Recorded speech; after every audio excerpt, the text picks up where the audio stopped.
Y vamos a continuar esta mañana estudiando este tema maravilloso que es el credo de los apóstoles. Recuerde que con motivo de los 506 años de la Reforma Protestante, nosotros estábamos estudiando la semana pasada el credo de los apóstoles y yo les hablé que íbamos a tener al menos 3 exposiciones sobre este tema, donde íbamos a hablar acerca de la historia del credo, luego íbamos a hablar de sus artículos de fe y en tercer lugar de su pertinencia para nuestros días. Hoy nos corresponde hablar de sus artículos de fe y leamos juntos el credo de los apóstoles. Los que estuvieron la semana pasada escucharon acerca de la historia, de dónde viene este credo, por qué nosotros lo estamos estudiando, por qué lo consideramos nuestro. Si usted quiere saber, nada más necesita ir en la página de la iglesia de YouTube y este sermón del credo de los apóstoles, su historia, ya fue publicado.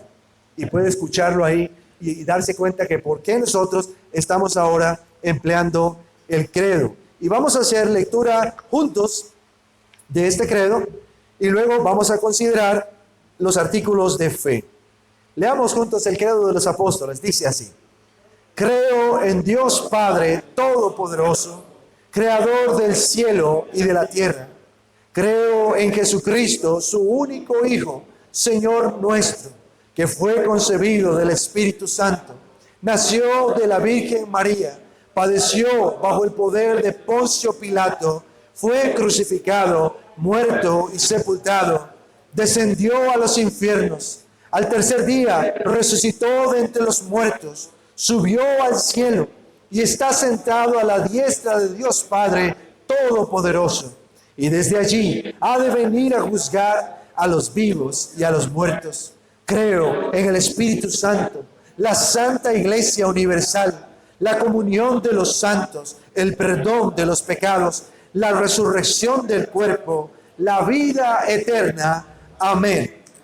Gloria a Dios. Vamos a estar orando. Padre amado, te damos gracias por esta bendición de estar juntos una vez más, oh Señor, en este lugar para proclamar nuestra fe. Creemos en Dios, creemos en Jesucristo, creemos en el Espíritu Santo, creemos en la Santa Iglesia, creemos en la resurrección de los muertos. Yo ruego, Señor, que estas verdades que por siglos la Iglesia ha venido afirmando permanezcan con nosotros como Iglesia de Jesucristo en el siglo XXI, oh Señor. Que no olvidemos estas banderas de la fe, que podamos levantarlas con confianza, sabiendo, Señor, que con nosotros muchos otros más, en el pasado, en el presente y aún en el futuro, seguirán confesando estas cosas hasta la venida segunda de nuestro Señor Jesucristo. Ayúdame, Señor, ahora que voy a exponer estas cosas, para poder aclarar en la mente de mis hermanos lo que tiene que ver con la verdad de nuestra fe. Y al mismo tiempo, Señor, que esto sirva para afirmarnos en nuestros pies y seguir adelante hasta que el lucero de la mañana, como dice tu palabra, alumbre nuestros corazones. Oramos estas cosas en el nombre de Jesús. Amén. Hemos hablado acerca de las Escrituras y de cuáles son las enseñanzas tradicionales de la iglesia. Ahora estamos listos para observar la forma en que el credo de los apóstoles resumió las enseñanzas tradicionales de la iglesia para los creyentes. Recuerde que el credo de los apóstoles es un intento de resumir la comprensión que ellos tenían de las Escrituras. Es un resumen de lo que la iglesia creía. Este credo fue usado ampliamente con el propósito de confirmar a los nuevos creyentes, para que ellos se afirmaran en las enseñanzas fundamentales de la Biblia. En nuestro tiempo, muchas iglesias tienen programas de discipulado, por ejemplo. En nuestro tiempo, la iglesia hace estudios bíblicos con el propósito de afirmar a las personas en las doctrinas fundamentales de la fe. Pero la iglesia primitiva, la iglesia primigenia, ellos usaban credos para enseñar a los creyentes en lo básico de la fe. Empleaban los credos como una herramienta para enseñar a los creyentes en lo básico, en lo fundamental, en los rudimentos de la fe. El credo o símbolo apostólico, porque así se le conoce también como símbolo apostólico, se utilizó para catequizar. Esa palabra no es muy común para nosotros ahora, pero es lo mismo que decir para enseñar o adoctrinar a los nuevos creyentes en los rudimentos de la fe. Esos nuevos creyentes eran llamados los catecúmenos, o otra forma de decirlo, los que están siendo enseñados. Y ellos estaban siendo enseñados a través del credo en los fundamentos de la fe. También el credo tenía la función de un pacto entre los miembros de la iglesia. Nosotros como miembros de la iglesia Elohim tenemos un pacto también sobre el cual nosotros 7 pilares hemos dicho, sobre esos 7 pilares nosotros hacemos estas promesas unos a otros. Y ellos empleaban el credo como un pacto. Lo confesaban al momento de bautizar a una persona. Cuando una persona era llevado al acto de obediencia del bautismo, esa persona entonces debía confesar su fe empleando el credo como base para ello. ¿Crees en Dios Padre Todopoderoso, Creador del cielo y de la tierra? Y esa persona tenía que responder, creo. Y así repasaban cada uno de los 12 artículos del credo. Debido a que las enseñanzas centrales del cristianismo están dispersas por toda la Biblia, porque tenemos un libro que tiene 66 libros, 2 testamentos, es un volumen grande.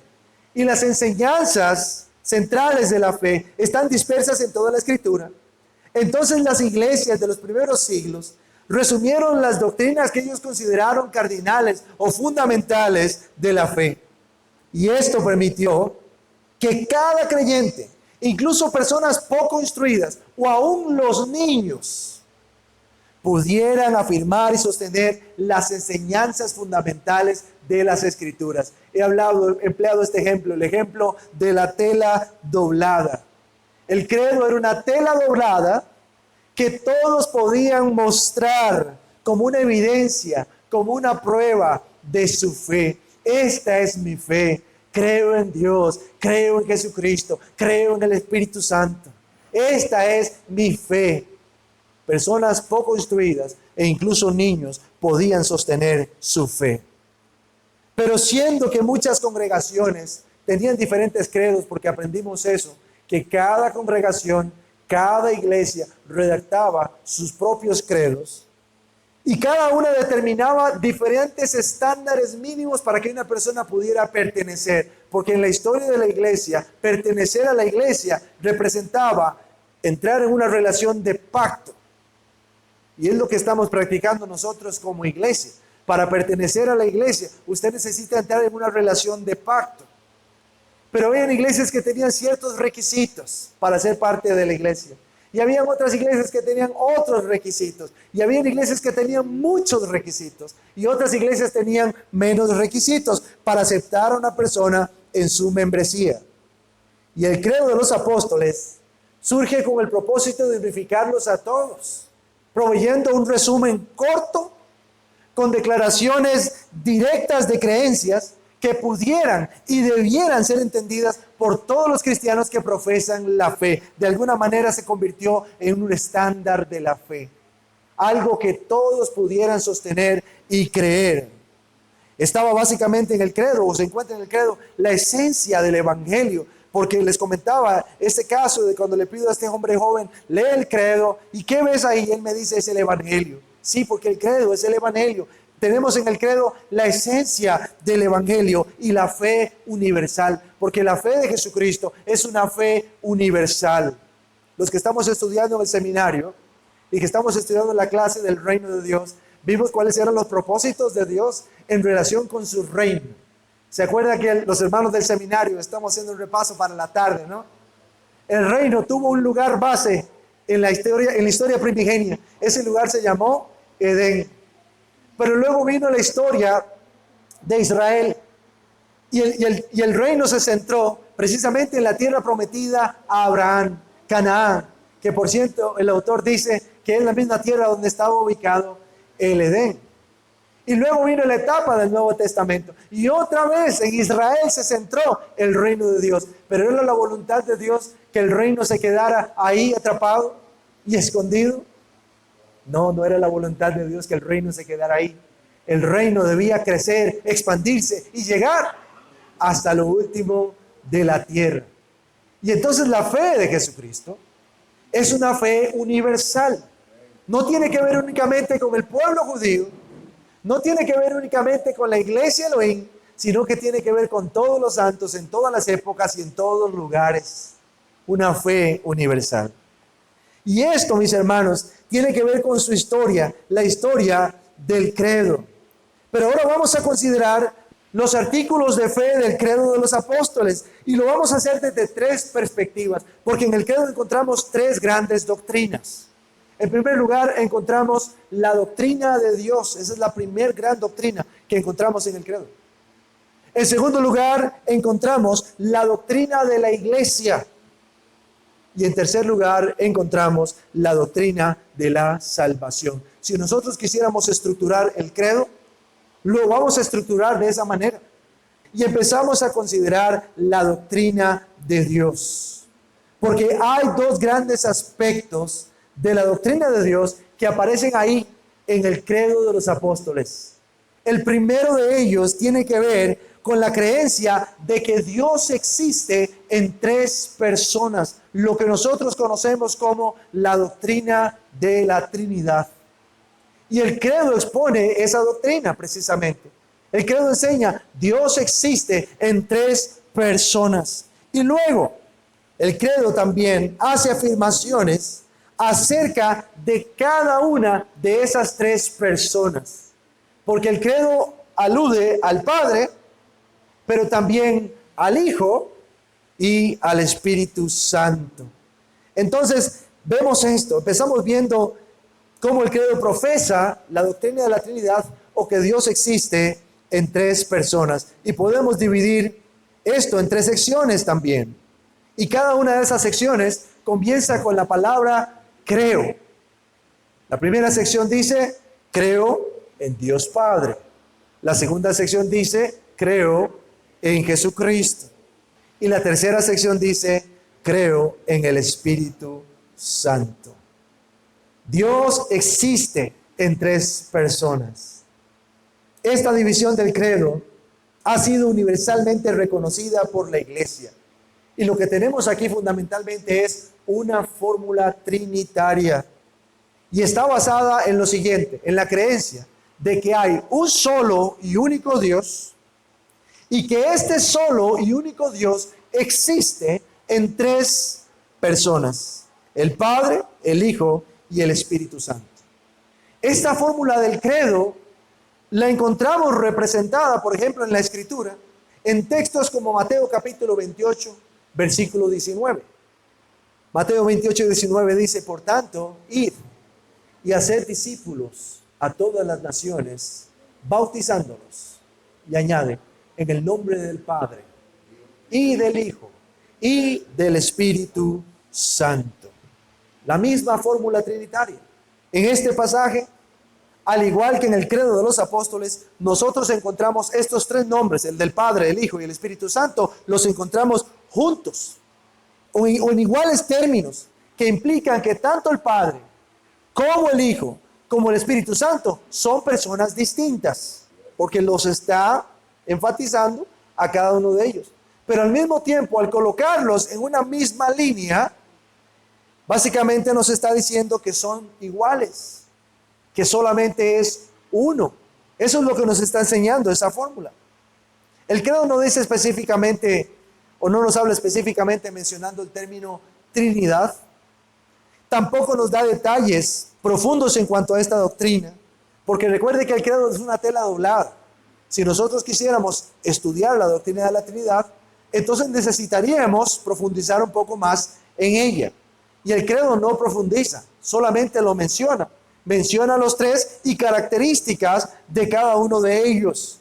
De modo que cada vez que el credo fue usado en el culto de la iglesia, porque recuerde que al principio el credo era empleado como una forma de pacto que se recitaba en las reuniones de la iglesia. Cuando ellos mencionaban esto acerca del Padre, del Hijo y del Espíritu Santo, todas las personas que estaban adheridas al credo y que lo recitaban, ellos conocían y entendían que el concepto de la Trinidad estaba implícito en el credo. O sea que ellos aceptaban esta doctrina como parte de su creencia de fe. ¿Qué es lo que nos enseña la doctrina de la Trinidad? Fundamentalmente, la doctrina de la Trinidad enseña que Dios existe en tres personas, pero que es una sola esencia. Dios existe en tres personas, pero es uno solo en esencia. Y observe esos dos términos, persona y esencia. Cuando habla de persona, quiere decir que cada una de las personas de la Trinidad tiene una personalidad consciente de sí mismo. El Padre posee personalidad y es consciente de él mismo. El Hijo posee personalidad y es consciente de él mismo. El Espíritu Santo posee personalidad y es consciente de él mismo. Pero luego está el término esencia. Y cuando hablamos de esencia, estamos hablando de la naturaleza fundamental de Dios, de su sustancia. El Padre, el Hijo y el Espíritu Santo comparten la misma esencia. Hay que decir que este concepto, el concepto de la Trinidad, es un concepto difícil de entender para nosotros, los seres humanos. No es fácil de entender, tampoco es fácil de explicar. El otro día tenemos, creo que una grabación en nuestra plataforma de un sermón donde yo hablo acerca de la doctrina de la Trinidad. Y les di solamente una pequeña tela doblada a ustedes para que pudieran guardar en su corazón, donde yo les decía un resumen de la doctrina de la Trinidad es iguales pero diferentes, distintos pero coexistentes. Y más de eso no puedo decir, porque es una doctrina difícil. Yo podría hablar, por ejemplo, de la unión hipostática entre las personas de la Trinidad. De qué manera el Padre, el Hijo y el Espíritu Santo se mantienen unidos y nunca separados en esa unión. Hablar de las dificultades que representa, por ejemplo, la unión hipostática en la doctrina de la Trinidad, cuando el Hijo se hace pecado y el Padre lo abandona. ¿Se acuerdan cuando Jesucristo estaba en la cruz? Una de sus expresiones, una de sus palabras en la cruz fue: Padre, ¿por qué me has desamparado? ¿O por qué me has dado la espalda? ¿O por qué me has dejado solo? ¿Qué pasó ahí con la unión? ¿Se rompió? Son cuestiones difíciles. Son cuestiones difíciles en la teología de entender y aún de explicar. Y hay hermanos que pueden explicar de manera más profunda estas cosas, pero posiblemente nos perderíamos en el camino tratando de seguirlos. Y hay algunos que tratando de explicar estas cosas terminaron enredándolas. En la historia, Nestorio, Eutiques, por ejemplo, intentaron de explicar estas cosas y terminaron siendo condenados como herejes, o porque enfatizaron demasiado una cosa o la otra, etcétera. Cuando hablo de la unión hipostática, por ejemplo, de las naturalezas de nuestro Señor Jesucristo. La existencia y la naturaleza de Dios está más allá de nuestra comprensión. Uno de los atributos de Dios es su incomprensibilidad. Nosotros podemos entender y conocer de Dios lo que Él ha querido revelar y mostrar, y hasta donde nuestra capacidad intelectual nos permite conocer y entender. ¿Por qué? Porque Dios se ha revelado. Hemos hablado de la revelación de Dios. Hemos hablado de que Dios se ha revelado en la naturaleza. Hemos hablado de que Dios se ha revelado en nuestras conciencias, en nuestros corazones, escribiendo su ley. Es parte de la revelación de Dios. Pero Dios nos dio a conocer todo de sí mismo. Lo infinito no puede ser comprendido por lo finito. Usted y yo no podemos entender toda la plenitud de la gloria, la grandeza, la sabiduría, la majestad, la santidad, la justicia de Dios, porque todos sus atributos, como Él es infinito, son infinitos. Podemos entender algo acerca de Dios, especialmente lo que Él ha querido revelarnos, y después de ahí no podremos ir más lejos. A pesar de que es difícil entender esta doctrina, la doctrina de la Trinidad es una doctrina cardinal del cristianismo histórico. Cuando decimos que Dios consiste de una esencia, estamos defendiendo la verdad bíblica de que hay un solo Dios. ¿Qué dice la Shema Israel o el Oye Israel en Deuteronomio capítulo 6, versículo 4? Dice: Oye Israel, Jehová nuestro Dios, Jehová uno es. La doctrina de la Trinidad, que enseña que Dios es una esencia, defiende ese principio de un solo Dios. Y estamos tratando de explicar cómo estas tres personas pueden llegar a ser un solo Dios. ¿Cómo? A través de esa sola esencia. Estas tres personas comparten en común todas las cosas. Lo que le pertenece al Padre, le pertenece al Hijo y al Espíritu Santo. Lo que le pertenece al Hijo, le pertenece al Padre y al Espíritu Santo. Y lo que le pertenece al Espíritu Santo, le pertenece al Padre y también le pertenece al Hijo. Cuando decimos que Dios existe en tres personas, también estamos defendiendo la verdad bíblica de que el Padre, el Hijo y el Espíritu Santo son distintos el uno del otro. Son individuos separados, interactúan el uno con el otro, conversan el uno con el otro, establecen relaciones el uno con el otro. Y vemos eso en la revelación de Dios en Mateo, por ejemplo, capítulo 3, versículos 16 y 17. Vemos como el Padre, el Hijo y el Espíritu Santo están interactuando en el bautismo de Jesús. Mateo capítulo 3, versículos 16 y 17. Dice, y Jesús, después que fue bautizado, subió luego del agua. Y he aquí, los cielos le fueron abiertos. ¿Quién estaba en el agua? Jesús. Y dice, los cielos fueron abiertos. Y vio, ¿a quién? Al Espíritu de Dios, que descendía como paloma. ¿Quién vio a quién? Jesús vio al Espíritu de Dios, que descendía como paloma y venía sobre él. Y hubo una voz de los cielos que decía, este es mi Hijo amado, en quien tengo complacencia. El Hijo estaba en el agua para recibir su bautismo. El Espíritu Santo estaba descendiendo del cielo para llenarlo de poder. Y el Padre estaba hablando desde el cielo, en una voz que pudo ser escuchada por los que estaban ahí, certificando su complacencia en el Hijo. Y entonces vemos a las tres personas separadas, las vemos interactuando la una con la otra. Y eso es lo que decimos cuando decimos en la Trinidad que Dios es un Dios en tres personas. De muchas maneras, este concepto de la Trinidad es un misterio. Un misterio es algo que está oculto y que eventualmente podría ser revelado si Dios quisiera que fuera revelado, pero está fuera de nuestro alcance. Es algo que nosotros no podemos conocer si Dios no nos lo muestra. Por ejemplo, en el Nuevo Testamento Pablo habla de misterios revelados. Pablo habla, por ejemplo, de que el Evangelio es un misterio que fue revelado. ¿Por qué? Porque estaba oculto y Dios lo mostró. Le plació mostrarlo. Es como cuando usted tiene un artista, por ejemplo, pinta un cuadro y pone una cortina o una tela sobre ese cuadro. Nadie sabe lo que hay ahí hasta que él mismo viene y retira la tela. Y ahora podemos ver lo que él pintó.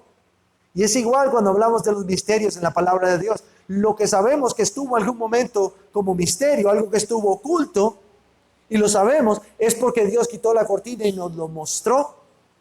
Pero lo que no sabemos, lo que permanece todavía oculto, es porque Dios no ha querido revelarlo. Y podemos decir que este concepto pleno de la Trinidad es un concepto que todavía está envuelto en misterio. Algo de él podemos entender, pero no podemos entender toda su plenitud. Un día estaremos delante de la presencia de Dios, viendo toda su gloria. Es lo que llamamos la visión beatífica. Veremos la gloria y el brillo de la gloria de Dios frente a nosotros. Y todas las preguntas que tengamos serán respondidas en un solo momento. Mucha gente, he dicho eso antes, mucha gente dice, cuando yo vaya al cielo, tengo una lista de preguntas que hacerle a Dios sobre cosas que yo no entiendo. Y yo le digo, el día que usted llegue al cielo, si es que usted ha escondido su vida en Jesucristo, y usted ve a Dios en su gloria, usted no tendrá más preguntas, solamente tendrá respuestas a todas sus preguntas. La idea de la Trinidad es muy importante para el cristianismo por diversas razones. Veamos unas cuantas razones. Primero, la idea de la Trinidad es importante y crucial para el cristianismo porque defiende nuestra creencia de que Jesús es Dios. Otro de los grandes pilares de la fe cristiana es este. Nosotros afirmamos la divinidad de Jesús Nosotros decimos y enseñamos, creemos que el Señor Jesucristo es Dios que se hizo hombre, como enseña el Evangelio. Su nombre es Emmanuel, Dios con nosotros. Y enseñamos también y creemos que Jesús y el Padre son distintos. No es el Padre con disfraz. En la historia de la iglesia han habido herejías en relación con todas estas cosas. Y una herejía que enseñaba que Jesucristo era el Padre con disfraz es una herejía que se llamó modalismo. Y el modalismo enseñaba eso precisamente, que Jesús y el Padre eran el mismo. Nada más que ahora Él se vistió de Jesús, de Hijo, pero Él es el Padre. Y tomándose de escrituras como por ejemplo allá en Juan, cuando uno de los discípulos del Señor le dice, muéstranos al Padre y nos basta. Y Jesús responde, hace tiempo estoy entre ustedes, Felipe, y todavía no me conoces. A ver, son el mismo. El Padre y el Hijo son el mismo. Pero realmente no es así. Hablamos acerca de que tratar de explicar la doctrina de la Trinidad, empleando ejemplos, nos hace caer en el modalismo. Como decimos, la Trinidad es como el agua, ¿no? A veces es sólido, a veces es líquido y a veces se vaporiza en gas. Así es la Trinidad. No, eso es modalismo. La Trinidad es como un huevo. Tiene cáscara, tiene yema, tiene clara. No, eso es modalismo. No tratamos de explicar la Trinidad de estas maneras. Otra razón por la cual la Trinidad es crucial para la teología cristiana es porque afirmamos la doctrina del monoteísmo. ¿Qué quiere decir el monoteísmo? Un solo Dios. Adoramos a un solo Dios. Oramos a un solo Dios. Pero Él se manifiesta en tres personas: Padre, Hijo y Espíritu Santo. Por eso oramos al Padre y adoramos al Padre, pero también oramos al Hijo y oramos al Hijo, y también oramos y adoramos al Espíritu Santo. Ahora, esto contrarresta otra mala doctrina que es el politeísmo. ¿Qué es el politeísmo? La creencia en muchos dioses. Y nosotros afirmamos que solamente hay un solo Dios. Si fuéramos hindúes, creeríamos en 1000 dioses. Pero nosotros somos cristianos y creemos en un solo Dios. Y más allá de esto, también la doctrina de la Trinidad nos ayuda a dar honor a las personas de la Trinidad. ¿Por qué? Porque hay otra falsa doctrina, hay otra herejía que se llama monarquismo. Y lo que enseña el monarquismo es que el Padre es superior al Hijo, que el Hijo es inferior al Padre, que el Espíritu Santo es inferior al Padre y al Hijo. Pero más allá, nosotros creemos que cada persona de la Trinidad merece el mismo honor. Y acudimos a cada uno de ellos, vamos a su presencia y buscamos su ayuda, porque sabemos que cada uno de ellos es coigual. Y eso es la importancia de una doctrina como esta. Y así podríamos ver otras doctrinas que dependen de esta doctrina, la doctrina de la Trinidad. Si nosotros derrumbáramos esta doctrina, como han hecho los falsos testigos de Jehová, derrumbando esta doctrina, nosotros vamos a derrumbar muchas de las otras doctrinas cristianas. Pero nosotros tenemos que proclamar la verdad en oídos de todos. Vamos a considerar ahora, ya hemos visto la doctrina de la Trinidad, y vamos a considerar lo que se menciona en el credo en cuanto a las personas individuales de la Trinidad. Y empezamos con la doctrina del Padre, o lo que dice el credo con respecto al Padre. Creo en Dios Padre Todopoderoso, Creador del cielo y la tierra. El credo le atribuye a Dios Padre el atributo de ser todopoderoso y menciona el hecho histórico de que Él creó el cielo y la tierra.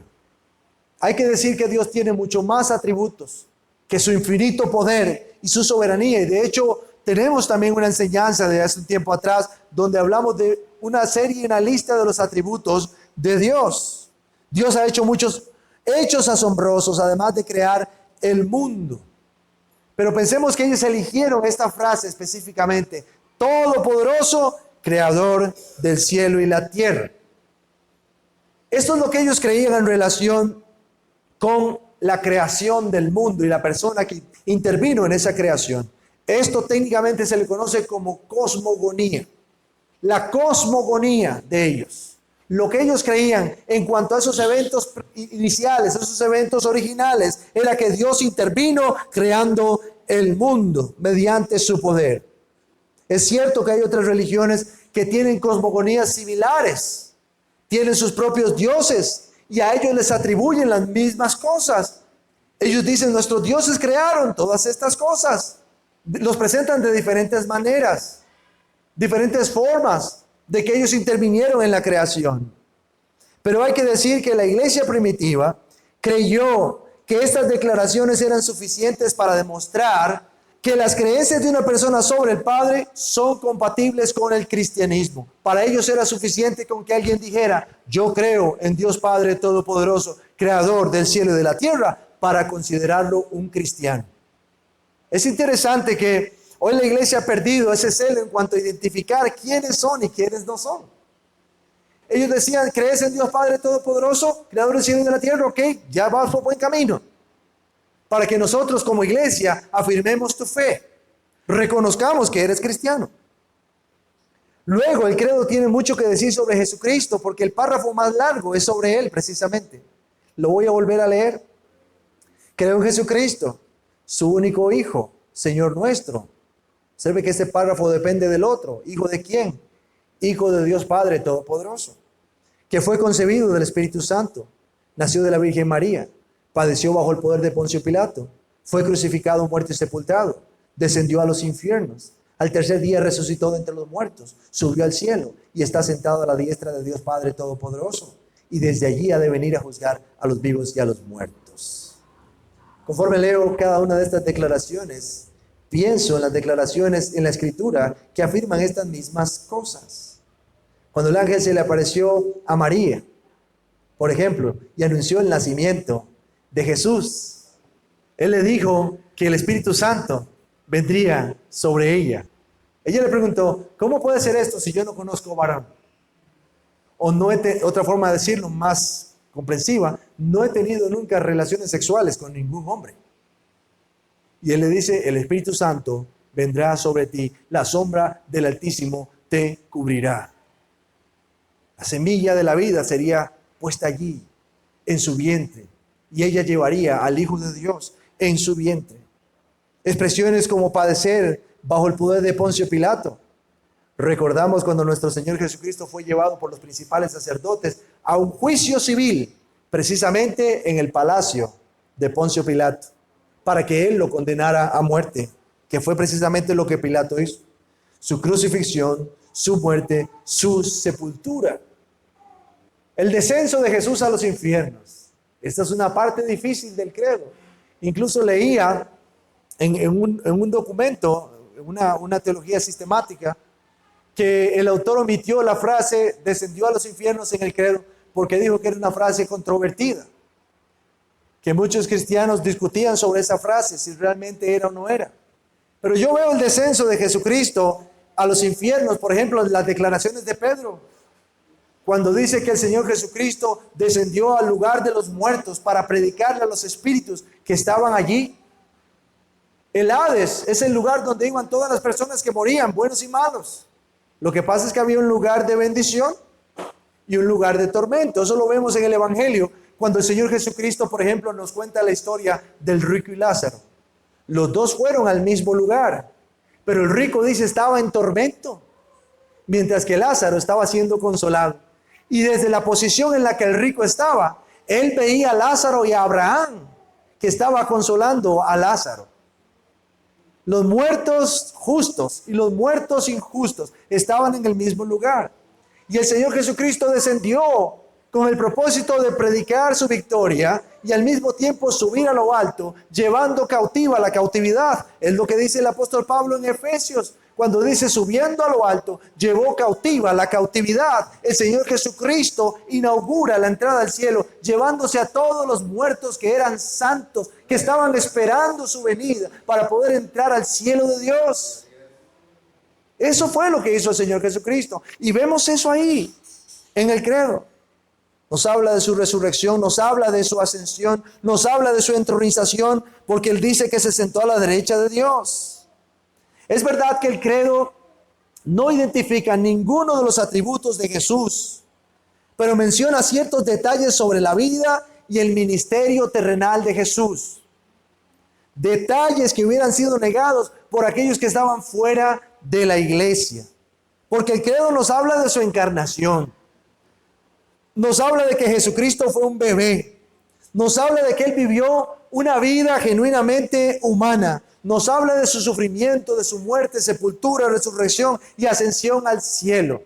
Pero nosotros nos encontramos a Juan, por ejemplo, en 1 de Juan 4:3, combatiendo con aquellos que negaban la encarnación de Jesús. Vea lo que dice 1 de Juan 4:3. Y todo espíritu que no confiesa que Jesucristo ha venido en carne, no es de Dios. Y este es el espíritu de anticristo, el cual vosotros oísteis o habéis oído que viene y que ahora ya está en el mundo. Todo espíritu que no confiesa la encarnación, que Jesucristo ha venido en carne, no es de Dios. Y observe cómo el credo afirma estas cosas que estaban siendo negadas por muchos que estaban fuera de la iglesia. Finalmente, el credo menciona el rol de Jesús como el que juzgará a toda la humanidad al fin de los tiempos, condenando al malvado, pero otorgando bendición y vida eterna al creyente. Cuando Pablo predicó en Atenas, en Hechos capítulo 17, él habló de que el Señor estaba pasando por alto los tiempos de esta ignorancia y estaba llamando a todos los hombres al arrepentimiento, porque un día dice, va a juzgar al mundo. Él designó un hombre por el cual va a juzgar al mundo y se refiere a nuestro Señor Jesucristo. Y observe cómo el credo entra en concordancia con estas cosas descritas en la Escritura. Y luego viene hablándonos del Espíritu Santo. Y pareciera que habla muy poco del Espíritu Santo. Porque la línea es la tercera, en el tercer párrafo, la primera línea dice, creo en el Espíritu Santo. Pero hay algo más que el credo dice y no debemos pasar por alto en las declaraciones sobre Jesús.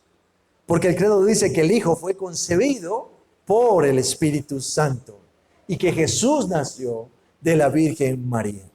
Pero aparte de eso, lo que el credo hace en relación con el Espíritu Santo simplemente es afirmar la existencia del Espíritu Santo como una persona de la Trinidad. Pero implícitamente el credo está asociando al Espíritu Santo no solamente con el nacimiento supernatural de nuestro Señor Jesucristo o sobrenatural de nuestro Señor Jesucristo, sino que también implícitamente el credo está asociando al Espíritu Santo con la iglesia y con la salvación. Porque las declaraciones que siguen hablan de la iglesia y hablan de la salvación. La preocupación del credo no era solamente afirmar el trinitarianismo, sino hablar de cada una de las personas de la Trinidad en formas que eran centrales para la fe cristiana y siguen siendo centrales para nuestra fe.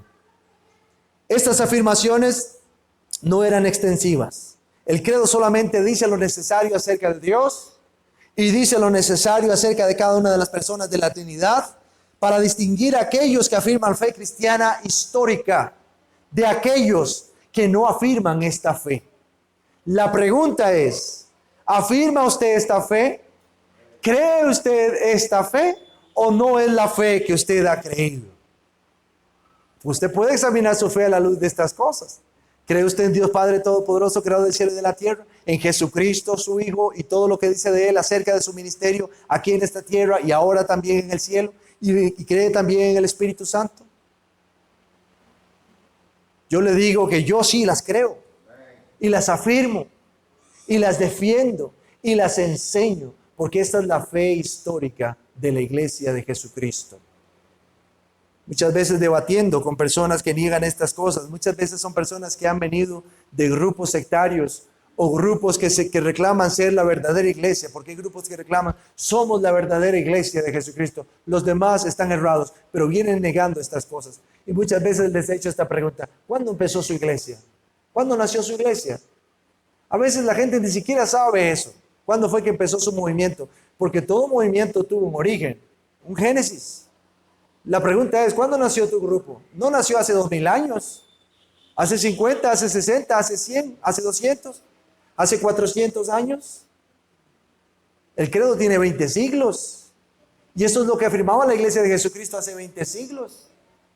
Y le he dicho a una persona, ¿cómo usted que que nació en un movimiento en el siglo XVIII, pensando en los grupos sectarios que reclaman ser restauracionistas, ¿no? ¿Cómo usted, que nació un grupo que nació en el siglo XVIII, viene negando las grandes verdades del Evangelio que son anteriores a su grupo? ¿Cómo es posible que ahora vengan tratando de renunciar a estas cosas que por 20 siglos la iglesia de Jesucristo ha sostenido, ha defendido y ha enseñado? Y lamentablemente vemos esa actitud dentro de estos grupos y estas sectas que niegan las grandes verdades del Evangelio, las verdades históricas. Una vez que hemos visto estas declaraciones doctrinales que afirman la doctrina de Dios, entonces vamos a ver qué dice el credo acerca de la iglesia. Y esto es algo muy importante también. Básicamente el credo se refiere a la iglesia en dos frases diferentes. Primero llama a la iglesia la Santa Iglesia Universal. Otras versiones del credo emplean el término católica. Y aquí es donde los evangélicos y protestantes desinformados empiezan a temblar. ¿Cómo? ¿Católica? Recuerdo que tenía un librito en mi casa que decía, somos la iglesia católica. Y era una defensa de un hermano de que la iglesia de Jesucristo, realmente la iglesia católica, que otra forma de decirlo, la iglesia universal, ha existido desde el momento en que Jesucristo la fundó. Y entonces la primera cosa es que el credo llama a la iglesia la Santa Iglesia Universal. Y en segundo lugar, el credo dice la comunión de los santos, o afirma creer en la comunión de los santos. Y eso se refiere también a la iglesia. Esta frase, la Santa Iglesia Universal, no se refiere, como muchos erróneamente piensan, a la Iglesia Católica Romana. Si nosotros volvemos a hablar de los orígenes del credo, nosotros dijimos que el credo es temprano en la historia de la iglesia, siglo III. La Iglesia Católica Romana, que es la que nosotros conocemos ahora como Iglesia Católica, empezó en el año 325 después de Cristo. Y el credo de los apóstoles es anterior a esta iglesia. Por lo tanto, el credo no le pertenece a la Iglesia Católica Romana. Y por eso nosotros estamos defendiendo su uso y su entendimiento. Porque la Iglesia Católica Romana empieza en el 325 y el credo es anterior. Pero piensen esto. El credo no dice creo en la iglesia como diciendo que nosotros adoramos la iglesia. No se trata de eso, porque eso sería otra forma equivocada de verlo. Nosotros no adoramos la iglesia, nosotros adoramos a Dios. Y cuando el credo dice que cree en la iglesia universal, está diciendo que él cree en una iglesia que es santa, en primer lugar, o apartada, y cree en una iglesia que es universal. O sea que en sus alcances alcanza todo el mundo. Eso es lo que el credo está tratando de decir. Que creemos en una iglesia que es santa y creemos en una iglesia que es universal.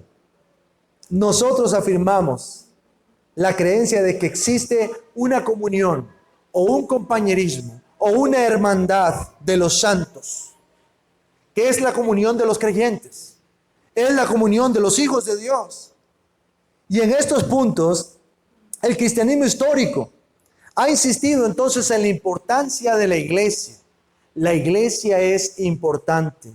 Y desde el principio, en la historia de la iglesia, los cristianos han considerado que la iglesia es importante.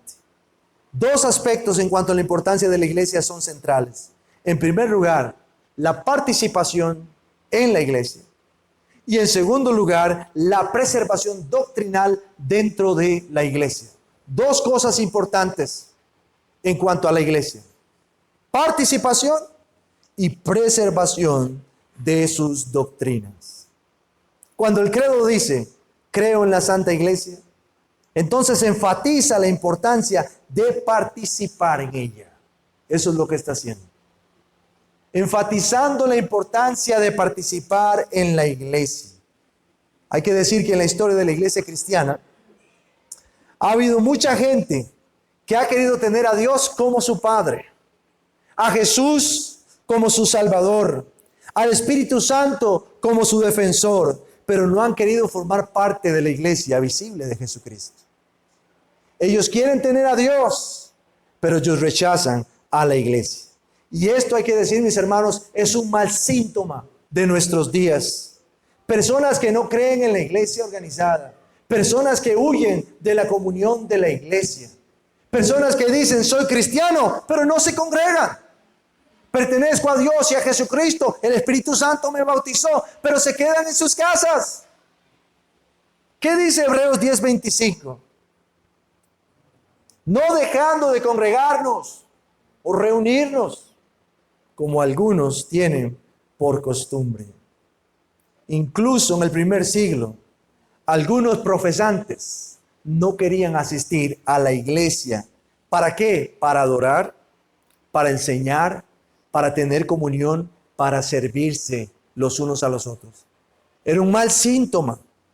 Y la Escritura nos enseña que la iglesia es importante y es necesaria para todos los cristianos. La iglesia no es una opción para un cristiano, es una obligación. Pertenecer o ser parte de una comunidad de fe no es una opción para un cristiano, es su deber. Las personas que usaron el credo originalmente no eran la clase de personas que dejaban de congregarse. ¿Por qué? Porque ellos estaban afiliados a estas verdades de todo corazón. Y recuerden que el credo se empleaba en las reuniones de la iglesia como una muestra de pacto. Y entonces se repetía. El credo era firmado por las personas que llegaban a la iglesia para bautizarse.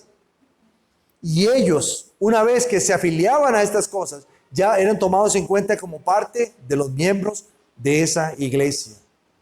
Ya eran tomados en cuenta como alguien que pertenecía a la iglesia. Y eso es un ejemplo para nosotros. En el mundo moderno nos encontramos cristianos que evitan la iglesia porque no les gusta la iglesia, no les gusta la iglesia organizada. Yo no voy a la iglesia. Hablan mal de la iglesia, incluso dicen, es que son un montón de hipócritas y yo no quiero ir ahí. Es que los cultos son muy aburridos. Es que la música que cantan no me gusta. Es que recogen ofrenda. Es que... Y ponen mil excusas para no involucrarse con la iglesia. Pero la Biblia nos enseña que los cristianos forman parte de un cuerpo que es visible y se llama iglesia. Un cuerpo visible. Y nosotros, si somos hijos de Dios, si somos creyentes, estamos obligados a ser parte de una iglesia. Participar de una iglesia. Esa es nuestra obligación. Algunos dicen, mi compañerismo con mis hermanos es un compañerismo espiritual. Pero hay que decir que no solamente tenemos una comunión espiritual unos con otros y con Cristo, sino que tenemos una comunión física, presencial, unos con otros. Juan habla, por ejemplo, en su primera carta acerca de la comunión que tenemos los hermanos, que resulta en una comunión celestial, porque él dice que nuestra comunión verdaderamente es con el Padre y con su Hijo Jesucristo. Pero antes ha dicho que su testimonio provee comunión en la asamblea de creyentes. Recuerden que la palabra comunión es compañerismo, fraternidad, hermandad. Que su enseñanza, dice Juan, que lo que él les está diciendo provee comunión entre ellos. Pero después dice, esta comunión visible entre ustedes es una comunión espiritual con Dios Padre y con Jesucristo en realidad. Cuando la iglesia se reúne, estamos reunidos ahora aquí en este lugar. Esta comunión visible está representando nuestra comunión con Dios y con Jesucristo por medio del Espíritu Santo. Y el que no se quiere reunir, ¿qué clase de comunión tiene? No puedo tener una comunión exclusiva en el sentido de expensas de la iglesia. Yo no puedo abandonar la iglesia y pretender mantener una comunión con Dios. Si la iglesia es la esposa de Jesucristo, nosotros debiéramos honrar a la esposa también, así como honramos al esposo. ¿O usted cree que el esposo va a estar contento si usted deshonra a la esposa? Si usted me quiere honrar a mí y deshonra a mi esposa, me deshonra a mí. Pero si usted honra a mi esposa, me honra a mí. Y si usted honra a la iglesia de Jesucristo, honra al Señor de la iglesia, que es Jesucristo también. Pero lamentablemente, muchas personas actualmente no entienden estas cosas. La Biblia nos enseña que la iglesia es como una familia. La Biblia nos enseña que la iglesia es como una comunidad. Eso no puede existir si nosotros abandonamos la comunión de la iglesia. Es necesario que nosotros interactuemos unos con otros. Y de esa manera estamos afirmando nuestra fe en la iglesia. Cada vez que nosotros nos reunimos en este lugar, estamos afirmando nuestra fe en la iglesia, como dice el credo. Y cada vez que nosotros rehusamos estar aquí con nuestros hermanos, no por algo fortuito, sino voluntariamente, estamos negando nuestra fe en la iglesia. Debemos entender esto. Con la importancia de la participación en la iglesia en mente, veamos ahora la preservación de la doctrina en la iglesia. Ciertamente, cuando se toca este tema de las normas de la fe, volvemos a decir, la iglesia no es infalible, fue lo que les dije la semana pasada. Nosotros no somos los dueños de la verdad, no. Infalible es la palabra de Dios. Infalible es el Dios que dio esta palabra. El credo de los apóstoles no nos alienta entonces a que nosotros creamos todo lo que en la iglesia local se nos diga o se nos enseñe. No nos dice eso. En cambio, afirma el credo el hecho de que Cristo estableció su iglesia para proteger y proclamar el evangelio, lo mismo que otras verdades. Allá en 1 Timoteo, capítulo 3, versículo 15, el apóstol Pablo se refiere a la iglesia con estas palabras. La iglesia del Dios viviente, columna y baluarte de la verdad. Columna y sostén, o columna y soporte de la verdad. La iglesia de Jesucristo en este mundo es la columna y el fundamento de la verdad. La iglesia de Jesucristo, en todas las épocas y en este tiempo, está para proteger y para defender la fe histórica. Piensen en las palabras de Judas. Judas es solamente un capítulo, versículos 3 y 4. Y lo que él dice acerca de cuál es la misión de la iglesia, ahí en Judas capítulo 1, solamente tiene un capítulo, versículos 3 y 4. Dice, amados, por la gran solicitud que tenía de escribiros acerca de nuestra común salvación, me ha sido necesario escribiros, exhortándoos que contendáis ardientemente por la fe que ha sido una vez dada a los santos. Que contendáis ardientemente, que peleen fervorosamente. ¿Por qué? Por la fe que ha sido una vez dada a los santos. Y después dice, porque algunos hombres han entrado encubiertamente, y vea cómo los describe, hombres impíos, que convierten en libertinaje la gracia de nuestro Dios y niegan a Dios, el único soberano, y a nuestro Señor Jesucristo. De acuerdo a Judas, el trabajo de la iglesia o parte de su trabajo es contender, pelear a favor de la fe, proteger las verdades y las creencias que han sido dadas en contra de aquellos que están promoviendo falsas enseñanzas y falsas prácticas en el seno de la iglesia. Y este ha sido el deber histórico de la iglesia. Y ese es el deber de nosotros también como iglesia de Jesucristo. Debemos esforzarnos, primero por participar de la iglesia, eso es muy importante. Porque no podemos defender lo que no estamos participando. Imagínense que usted tiene un lugar que proteger y usted decide irse y dejarlo solo. ¿Cómo lo va a defender si usted no está ahí para defenderlo? Tiene que participar, tiene que estar aquí. Y luego, una vez que está aquí, debe preservar la doctrina histórica de la iglesia. Debe preservar la enseñanza histórica de la iglesia. Y esto es una prueba de que somos verdaderamente una iglesia de Jesucristo. Nuestra preocupación por participar y nuestra preocupación por defender la doctrina histórica de la iglesia. Por esta razón, la iglesia cristiana Elohim tiene un pacto.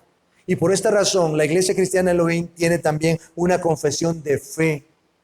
Porque a partir de esas herramientas nosotros defendemos la fe de la iglesia. Cuando alguien quiere formar parte y quiere pertenecer, le decimos, esto es lo que la iglesia cristiana Elohim cree. Y para pertenecer a esta iglesia, usted necesita creer esto con nosotros. Si usted no cree esto con nosotros, no puede pertenecer a nuestra iglesia. ¿Por qué? Porque queremos defender la fe.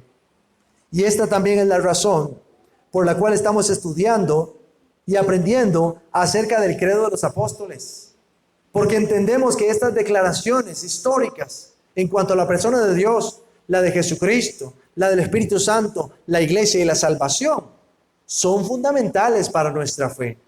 Cada una de estas declaraciones nutren nuestra fe y nosotros queremos afirmarnos en ellas. Usted se lleva a su casa la tela doblada. Usted puede tomar el credo y estudiarlo, repasarlo, preguntarse con su Biblia en la mano, ¿estas declaraciones se conforman a la palabra de Dios? ¿Puedo yo estar tranquilo de que estas declaraciones y estas enseñanzas no riñen con la verdad que ha sido expuesta en la palabra de Dios? Enseña la palabra de Dios que Dios es todopoderoso y creador del mundo.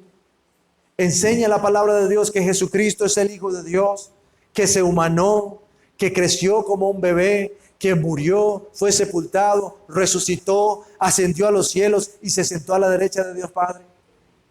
Enseña la palabra de Dios que hay un Espíritu Santo que obró sobrenaturalmente en el nacimiento de Jesús y al mismo tiempo está protegiendo y fortaleciendo la iglesia y al mismo tiempo está convenciendo a los hombres, por ejemplo, para que lleguen a ser salvos. Porque el Señor Jesucristo dijo esto. Dijo que cuando el Espíritu Santo viniera a esta tierra, Él convencería a los hombres de pecado, de justicia y juicio. Y la primera cosa que dijo de pecado, dice, porque no creen en mí. No creen en mí. Y la labor del Espíritu Santo es convencer a cada hombre y a cada mujer acerca de que Jesucristo es quien Él dice que es. El Hijo de Dios que se humanó, el Salvador del mundo, el que puede salvarnos a nosotros de nuestra miseria aquí y en el futuro por el resto de la eternidad. Eso es lo que el Espíritu Santo confirma en el corazón de hombres y mujeres. Y hoy la voz del Espíritu Santo sigue hablando claramente a todos, llamando a hombres y a mujeres al arrepentimiento, porque el día del Señor está cada vez más cercano. Vamos a orar. La otra semana seguiremos aprendiendo de la pertinencia del credo para nosotros. Vamos a orar. Señor, te damos gracias por la oportunidad de estudiar y aprender estas cosas. Ilumina nuestros ojos, oh Dios, para que podamos ver. Abre nuestros oídos para que podamos escuchar. Y sensibiliza, oh Señor, nuestros corazones, para que nuestros corazones sean tiernos a tu palabra. Que podamos, oh Dios, entender la condición en la que estamos. Si somos tuyos, oh Señor, por la gracia de nuestro Señor Jesucristo, que podamos gozarnos en esta salvación. Que podamos, oh Dios, seguir participando activamente en la iglesia, entendiendo, oh Señor, que es el lugar que tú proveíste para nosotros, para que tengamos compañerismo, para que tengamos fraternidad, para que tengamos hermandad, para que podamos amarnos unos a otros, para que podamos servirnos unos a otros, para que podamos, oh Dios, identificarnos los unos con los otros. Y al mismo tiempo, oh Señor, que podamos defender la fe sin temor frente a los ataques de aquellos, oh Dios, que están golpeando el árbol de la fe con sus hachas. Gracias, oh Señor, porque la fe es robusta. Y gracias, oh Señor, porque la fe ha vencido al mundo. Y ruego, Señor, por aquellos que están fuera de esta fe, para que tengas misericordia, oh Señor, de ellos.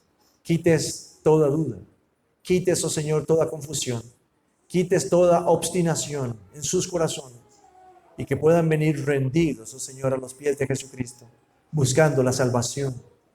Concédeles, oh Dios, la salvación, que ellos puedan venir, oh Señor, y con nosotros reconocer a Jesucristo como Señor antes de su segunda venida, oh Señor. Bendice, oh Señor, el resto de este día, las clases del seminario en la tarde, el tiempo ahora que vamos a tener la comunión, oh Señor, compartir la cena, que sea de bendición también para los que estamos aquí.